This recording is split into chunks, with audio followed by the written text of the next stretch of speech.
Good day, everyone. How you doing today? Christopher Brown, CPRC, certified for the state of Michigan as a certified peer recovery coach. Again, another episode of Situations. And today I got Mr. David Varga here, LLMSW. I will let him explain, give you a little more detail of who he is. Yeah, so LLMSW stands for Limited Licensed Master of Social Work. So I work as a therapist at a residential treatment center called TriCap, and I see people individually, and I also do a couple different groups. I do one group on mental health and another on trauma, and that's a lot of what we're going to talk about today and how all that relates to addiction. Wow, said a mouthful. I'm glad that he's here today. He's also my colleague at work, a good friend of mine for the past couple of years. It'll be 2 years in May. Very good, intelligent gentleman. Today, the first thing on our agenda, I just want to mention this today. He's going to give us a little more clear insight about choice versus underlying influences. Mm-hmm. So yeah, I'll just start by explaining, there's these different views or perspectives on addiction, which, I know it's talked about a lot. So is it a choice? Is it a disease? Or is it something in between? So what I mean by choices, underlying influences, is that some people might look at it as, okay, it's their choice to use, and okay, they're either going to do it or not, and it's that simple. But other times there might be some things that really drive that choice and keep people stuck in that. And what are just a couple of things that could drive that choice? So I think, for example, if someone has underlying mental health issues that they don't know how to cope with, okay, they might turn to substances, especially if that's what's available to them, that's what they've seen, to try to cope, with their mental health issue. Okay. So. Okay, and the underlying influences are, did you include that? Well, yeah, mental health being one of them, trauma, their environment. So all those things could influence someone to fall into that addiction. Okay. Yeah. So, in your own words, but relating to evidence-based, what would you say drives that choice? So I think choices could either be driven by a desire for pleasure, so reward, or it could be a desire to escape pain. So I think pretty much all choices that we make in life can be simplified down into one of those two categories. So someone might rationalize that, okay, they're choosing to use because they enjoy it, but other times there might be a desire to escape the pain, and sometimes that person is just not really looking at that yet. Okay. So would that be the desire for pleasure or to escape the pain? I think addiction can be both in a different combination with every single person. Okay. And we're dealing with people on a day-to-day basis that you do. No, I want to go to this route first. Mm-hmm.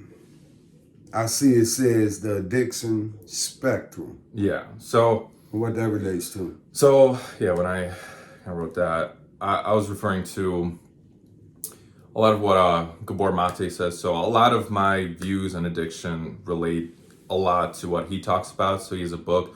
It's called In the Realm of Hungry Ghosts. And there's also a video on YouTube where, he mentions that addiction, like all things, is on a spectrum. So some people, it is as easy as, okay, they make the choice of, I don't want to use it anymore, and they stop. Maybe it was just driven by the simple pleasure of they enjoyed it, and now, okay, I'm just going to look for other things that can give me, pleasure.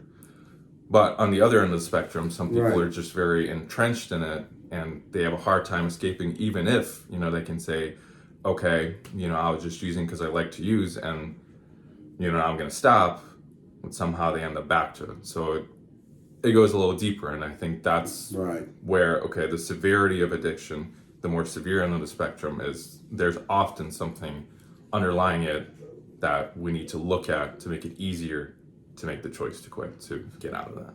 So from a 1 to 10 average, would you say that a lot of people that you deal with in addiction have a mental health issue? I think a lot of them do. I mean, the majority of my clients do. When you say majority, from 1 to 10, how many? From 1 to 10, well, I can't give an exact number, but Right. let's say, at least like 80%. Okay. Let's say would struggle with it. And I do tend to, get more of those clients referred as well to me. So, that makes more. But in the general population as well, even in my groups, there's a large number that, do deal with either trauma or some sort of mental health issue or something else. Okay. And that individual approach, some reasons why someone may use. And I think you talked, but actually, we didn't speak on this just yet. You might have mentioned some things here and there, but that individual approach, some reasons why someone may use, and I see the first one is curiosity. Yeah, so that's kind of what I touched on earlier of like, okay, well, a little bit. So that might be, okay, where someone, they're growing up in their early years and, they're just learning about the world and, okay, they see people using drugs and, they hear about them, so they get curious and, okay, that might be, the reason why they might turn to it. So that can be a whole bunch of reasons. In a way, that's what Jake said when I was reading his Not Addicted. He said that he started using because he thought it was cool. So that is the fact that a lot of people start using substances because they thought it was cool. I wanted to be part of the crowd. Or maybe I want to be looked at like I was scary or teased that I was scared to do what the others was doing. So peer pressure. Like a peer pressure type of thing. Yeah, and I think that's only one, way someone might get into an addiction. So we can't narrow our focus just to say that everyone, is like that, because they're not. There's more to it for some. And then I see some other reasons, what, trauma, and or mental health, boredom. Yeah, and kind of to add with the trauma or mental health, again, I think it's a lot of, self-medicating, trying to really, that's a way of trying to escape the pain. So unlike the first one, which is more of like the pleasure and the reward, this one's more so, okay, I got all this emotional pain that I don't know what to do with. So, okay, how do we fix that? And again, that's what they see, that's what they turn to. And Gabor Mate actually mentions it as addiction, in this perspective, is a way of escaping emotional pain. Now, okay, you broke that down real good. The next two, I want to start because I want a clear understanding on them. The first one is physical pain. So that's we're talking the opiate epidemic. People start off with, okay, they have this physical pain, they get prescribed opiates, and now they become very dependent on it to try to cope with all that pain. And sometimes, they turn to other drugs to, again, still try to cope with that chronic pain that they're having, because that's a lot to deal with as well. So again, it's another form of escape in that sense. So when people deal with, like you said, opiates, it might be from an accident or something like that. Yeah. When they can't no longer get that pain medication, that's one of the reasons that they go out and look for street drugs. Yep, exactly. Illegal substances. Yeah, and I've had quite a few clients that were in that, boat as well. And what I tend to do to try to approach that, from a therapeutic perspective. So I have a book, it's called Cognitive Behavioral Therapy for Pain Management, which can help them learn to better manage their pain, without all that. Now, it's not to say it's going to completely alleviate the pain, but, it makes it a little bit easier to deal with. So, and if anyone has questions on that, I'll be happy to talk about that. Okay, that's a good thing that you're willing to answer that question, because a lot of people will have questions because they just don't know. They don't understand why their loved one is plagued and is haunted by these effects of addiction. And the second one is energy and motivation. Yeah, so that's another one I've heard of as well. I've come across people telling me like, oh, like I use drugs because it kept me up, it kept me energetic. or sometimes it can also tie back to, it can be connected to some of the underlying mental health issues. Like if someone is very depressed and they have low energy and, they've been kind of stuck in that, and okay, they've found a substance that completely flipped them for them. Okay, that's what they might turn to, even though in the long run, that's not going to be very sustainable and lead to a lot of issues. Okay. Yeah. Yeah. So yeah. And it's a lot of that going on in society today. I see right here. You say, what's the correct pronunciation? Gabor Mate. So I kind of already, mentioned them a little bit, but that'll be the next thing I want to get into a little more, because that hits on that trauma or mental health, the underlying influences, view on things. Okay. So yeah. So tell me about the correlation between mental health and SUD, which is, for the viewers who don't know, SUD is substance use disorders. Yeah. So statistically, it's shown that there is a high correlation between people who struggle with mental health issues and struggle with substance use disorders as well. So, and the more severe the mental health issue gets, the higher that statistic is. For example, in terms of all people that are diagnosed with various mental health illnesses, around 18.2% of them struggle with addictions as well. Now, if we take it to more severe mental health issues, like bipolar, schizophrenia, or severe depression, or severe PTSD, which, again, trauma plays a big role in that.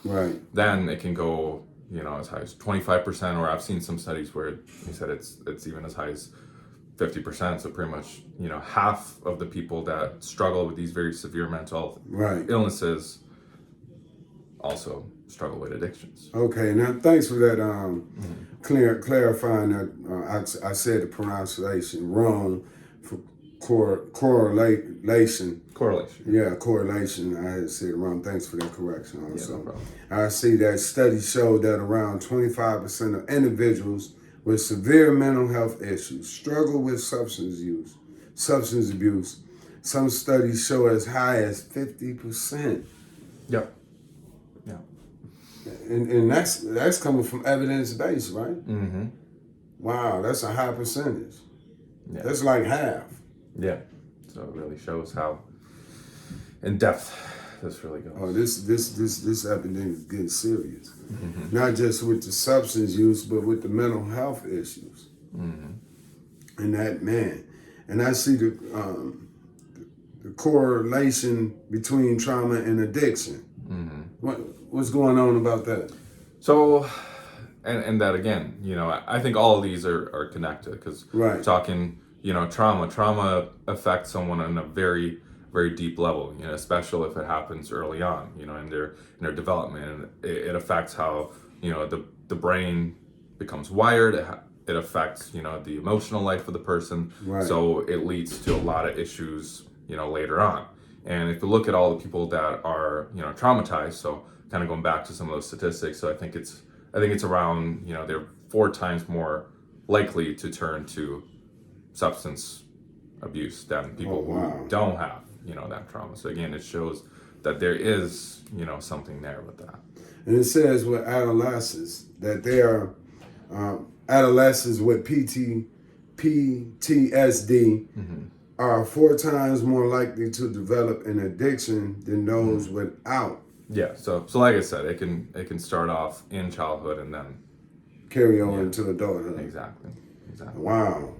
So, additional, you say up to 59% of young people with PTSD develop substance abuse problems. Yeah, and that's coming from a specific study. So from a specific study. Yeah, where they surveyed a bunch of people. I think in that study they were, that population they were working at, I don't know how many people it was exactly, but I think it was around 300 or so. But yeah, again, a large number of them also struggled with substance abuse. PTSD was the main thing they were treating in that study. Would you say this number relates to the number that we have at TriCap? With what I'm gonna say is the age group between 18 to 24 years old. that you deal with? Is it a high I mean, level that they have PTSD or some type of mental issue, and also dealing with substance use? I think there's quite a lot. Now not everyone is going to admit everything they're struggling with. But I have seen again a lot of people coming in with high scores on their ACEs, which again for the viewers, that stands for adverse childhood experiences. So that's a good way of kind of gauging of okay, how much trauma has this person had throughout their life. So there's a number of people that score pretty high on that. Wow. Wow, and I know how many groups you got dealing with mental health. I have.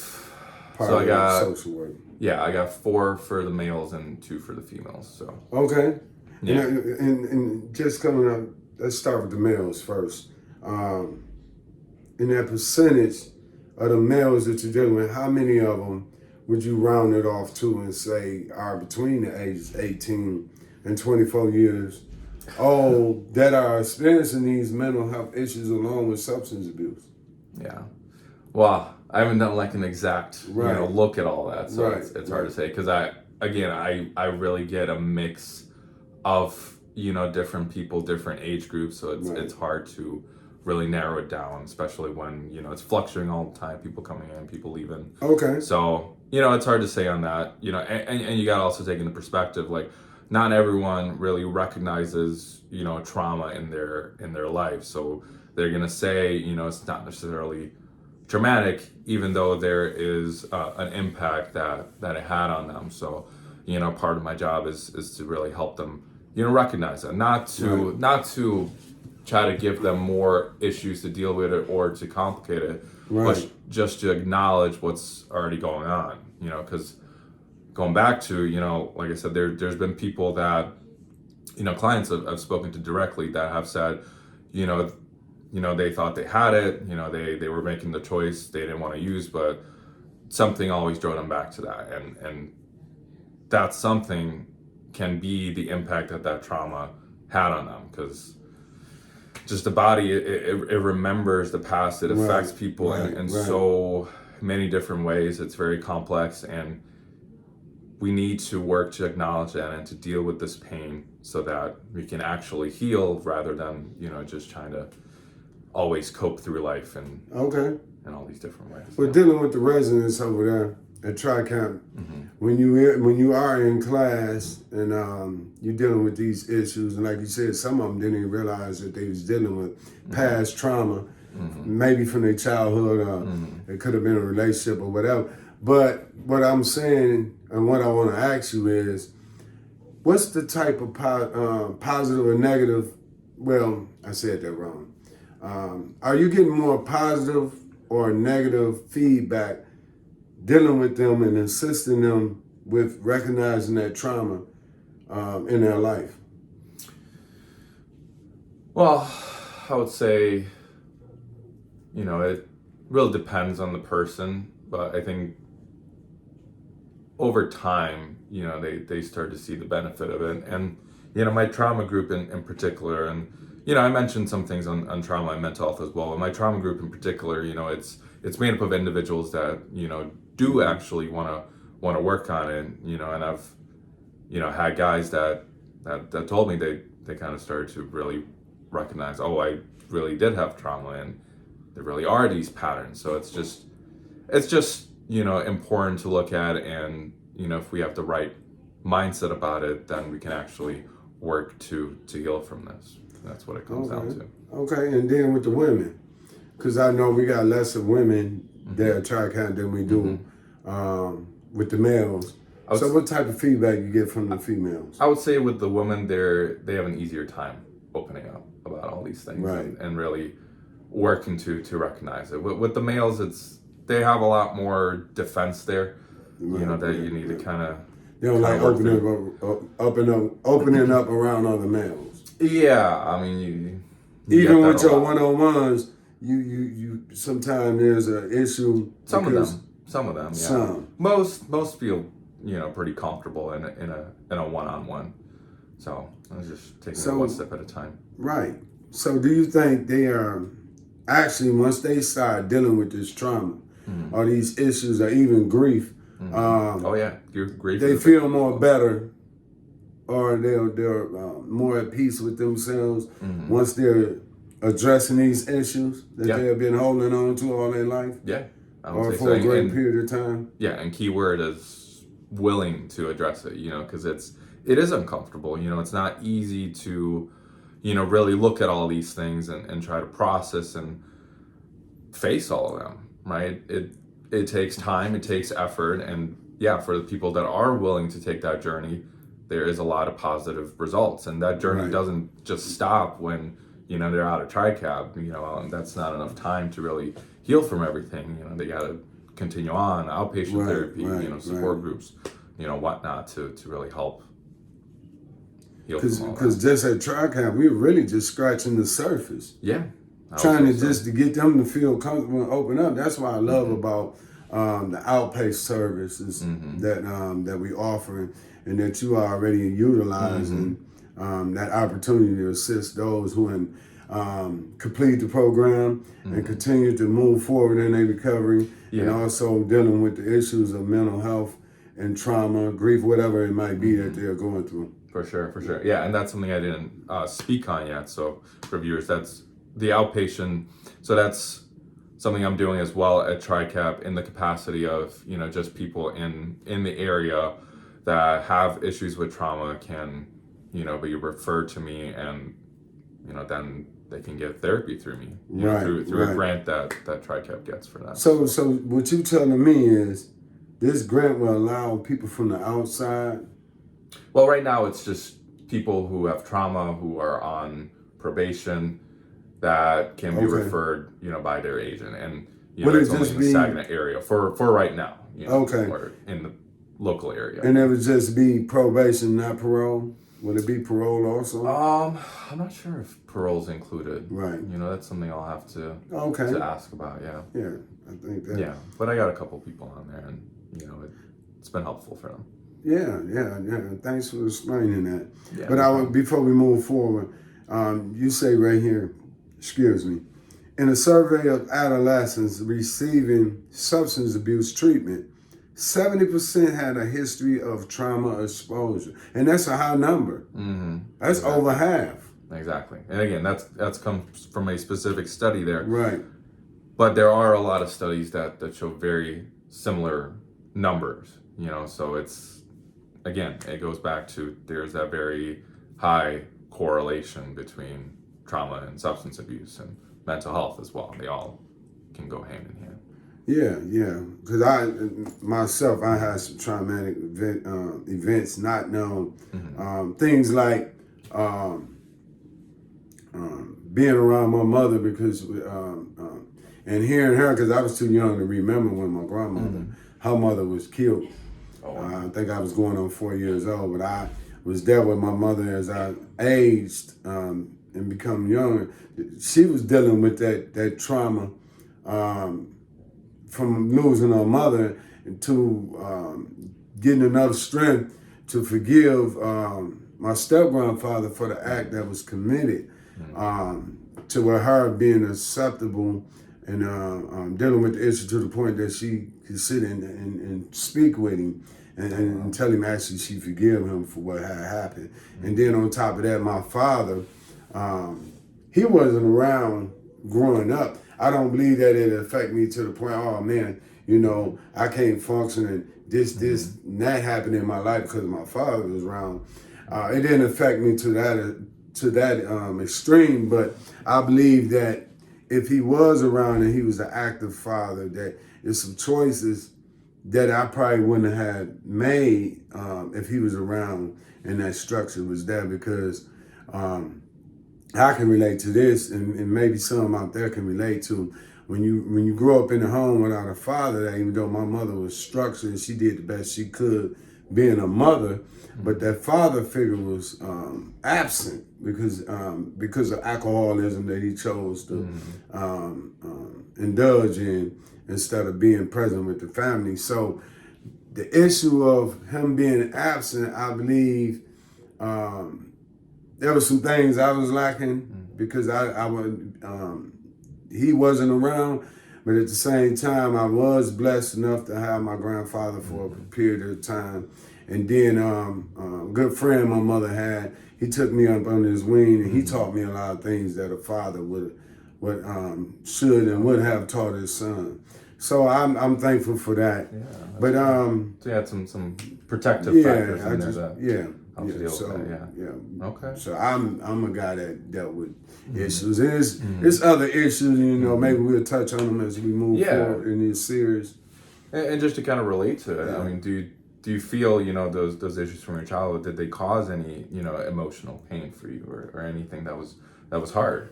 Yeah, to a certain extent. Certain things when it come up, maybe a father-son outing, he wasn't present to participate in this. You see other children, fathers coming to the school and yours not present, or it can affect you even with just going to church. You see the other fathers and the interaction with them and their children, and your father ain't present. But I didn't allow that to make me dwell in self-pity. And one thing I wanted to do, because with my first two older children, I wasn't present in their lives. I was sidetracked from issues and things happening in my life and making wrong choices and putting other things before my real responsibilities from lack of not knowing what responsibility of a father should be. So that's what my three younger children now, they're all, I got two preteens, they're twins, girls, and then my son, he getting ready to be 16, Lord's willing, next month. So I wanted to make a difference in their life, what I didn't do actually. It wasn't that I couldn't do it, I didn't do it. So I wanted to make a difference in the younger one's life and be there present in their life. And also bridge that connection, bridge that gap that I have with my oldest daughter and my oldest son. And we can't go back to the past and change anything, but what we can do is build that stronger relationship and foundation as we move forward now. As I deal with the grandchildren and my younger children, as I try to connect that bridge and that gap, even with the younger ones, with the older ones, that they'll have that connection that they need. It's very good. Good on you. Yeah, and I think, this relates a lot, in the sense that, okay, that upbringing did affect you. It did have a lot of influences on, how you went about things, later on. But, now you're on that path to healing and, you're making amends, with that, or making things better. Right. So that's... And that's kind of the deal with this, some people who don't have, I would say a lot of those protective factors, they could, have some deeper effects that they have an even harder time of overcoming and getting out of. So that's what it comes down to, And again, not to say everyone with trauma doesn't necessarily get addictions, but it does have some sort of impact on them that we have to heal from.